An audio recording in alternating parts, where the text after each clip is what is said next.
As you know, Jay, today inflation is affecting a lot of people on the ground today. Never mind going forward. I mean, the US talks about an inflation rate of 4 to 5%. I mean, I'm on the ground trying to feed the family, and it's way more than 4 to 5%. So this is another extreme of, as Bob said, it's already starting. A lot of people today can't afford the foods and can't afford to live, and the price of housing, the price of everything, it's getting out of control. And this is not even moving to the next stage, as Bob said, where it does get even crazy. So even today, there's a lot of concern in the world around the value of money and the value of the currency and the purchasing power, and that's already causing a lot of issues, and control.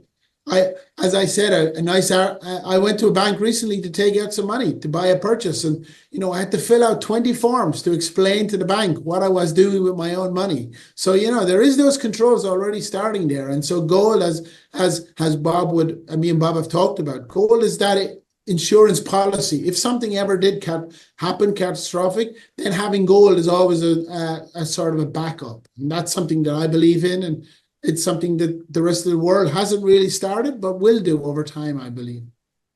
I'm with you. Yeah. And on that inflation front, I think between you and I, Shane, we have 7 kids. Yeah. Inflation's front and center, man. I get it. And if we're feeling it, imagine. Quick break here, guys. Today's episode is brought to you by Copernico Metals. Now, regular viewers of my channel will be familiar with the entrepreneur behind Copernico. His name is Ivan Bebek. Now, although a young man in this business, Ivan's already created tremendous value for his shareholders in the past, namely with Caden Resources, which he sold to Agnico Eagle, and Keegan Resources, which became a mine now owned by Galiano Gold. Now, Ivan has surrounded himself with expertise from BHP, Newmont, and VRIC on his board at Copernico Metals. Check out copernicometals.com. Now back to the interview. Walk me through, we have a lot of new viewers coming to the VRIC Media channel, Shane. And it's always curious to me when we see a surge of a new population subscribing that, wasn't a subscriber last year. In a hot market, it makes a lot of sense, right? If companies are generating phenomenal returns, it attracts money like crazy, but it hasn't really been a hot market. Yet we've seen a surge of new subscribers on all of our channels and a surge of new attendees at our live conferences over the last 18 months. So people are turning their head to the conversation of money and asking the question, what is money? And that's driving them to the commodities business. So could either of you outline, an intro to gold ownership strategy that if the intention is just to begin hedging and begin just as central banks are doing, they're starting to hedge their bets and they're creating optionality right outside of the traditional system. Either one of you want to take that? Yeah, let me take that. What you just said is correct. You just got it reversed. Okay. People are not turning to alternative media. They're not turning to new investments. They're not turning to gold and silver.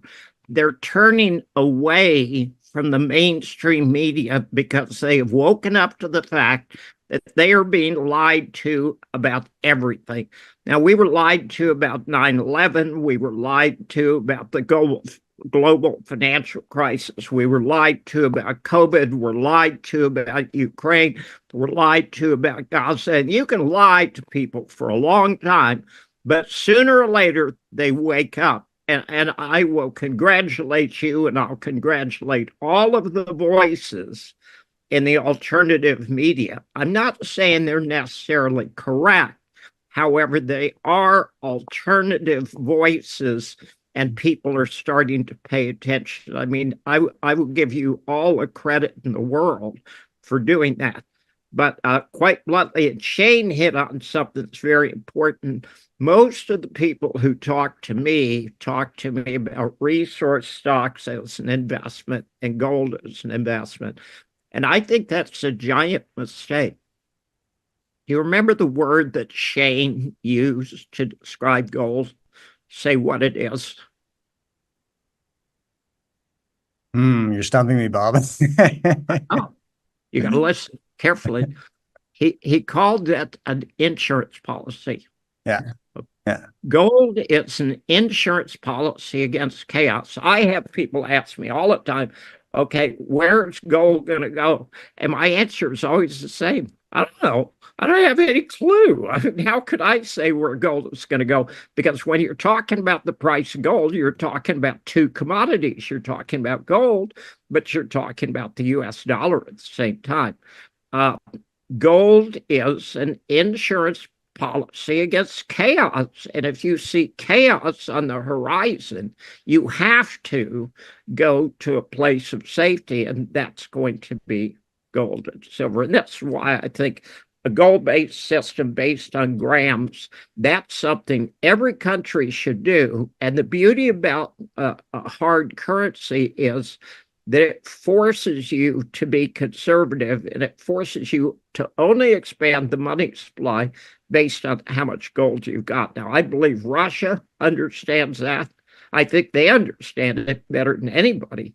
And I think the Chinese understand that. We are going to go back to gold because there's no other possible alternative.